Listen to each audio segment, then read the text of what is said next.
हातिम इब्न अल-असम रहीमहुल्लाह कहते हैं, मैंने इंसानों की तरफ देखा और देखा कि हर एक के पास कोई ना कोई चीज़ होती है जिससे वो मोहब्बत करते हैं, लेकिन जब वो इस दुनिया से चले जाते हैं तो वो प्यारा शख्स या चीज़ उन्हें छोड़ देती है।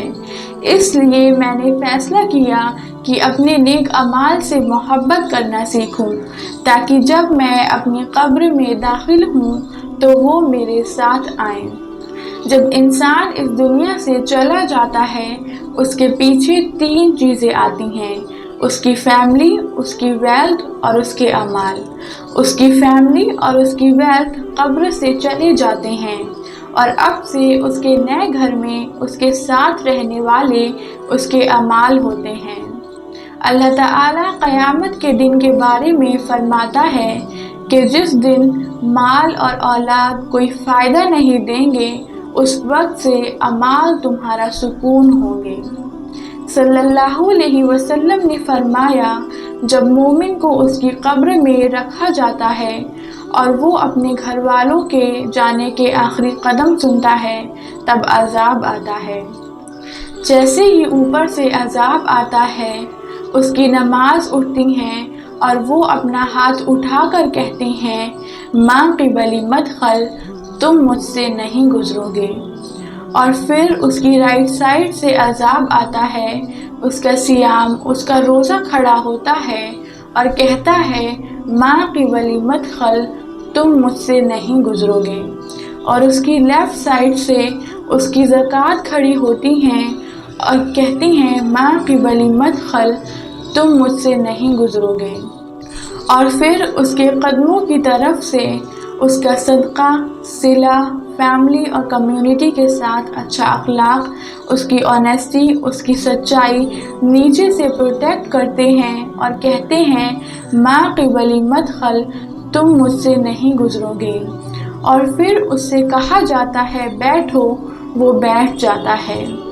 सल्लल्लाहु अलैहि वसल्लम ने फरमाया, सूरज इस तरह ज़ाहिर होता है जैसे मगरिब हो। तो मोमिन को मगरिब के वक्त क्या करना होता है? उसे सलाह नमाज पढ़नी होती है।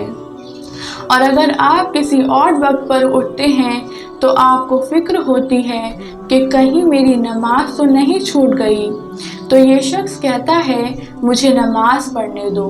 तो फरिश्ते कहते हैं कि तुम उसे हासिल कर लोगे, यानी तुम नमाज पढ़ लोगे, लेकिन पहले तुम्हें हमारे सवालों के जवाब देने होंगे। मन रब्बुक, तुम्हारा रब कौन है? मा दीनुक, तुम्हारा मज़हब क्या है? मन नबीयुक, तुम्हारा नबी कौन है? तुम्हारा रब कौन है? इसका जवाब देने के काबिल आप तभी होंगे अगर आप उसकी इबादत करते थे। तुम्हारा मज़हब क्या है? इसका जवाब आप तभी दे पाएंगे अगर आप उस पर अमल करते थे, उसे प्रैक्टिस करते थे।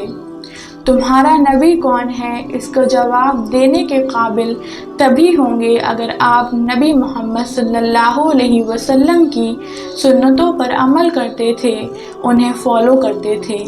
और अगर आप इन तमाम सवालों के सही जवाब देते हैं तो आसमान से एक आवाज़ आती है और कहती है, मेरे बंदे ने सच कहा। और अल्लाह ताला फरिश्तों से कहता है, इसे जन्नत के कपड़े पहना दो, इसके लिए जन्नत का दरवाज़ा खोल दो ताकि जन्नत की कुछ खुशबू इसके पास आए। और उसकी कब्र में एक जन्नत की विंडो ओपन कर दी जाती है और उससे मुसलसल कहा जाता है कि ये वो जगह है जहाँ तुम जाओगे।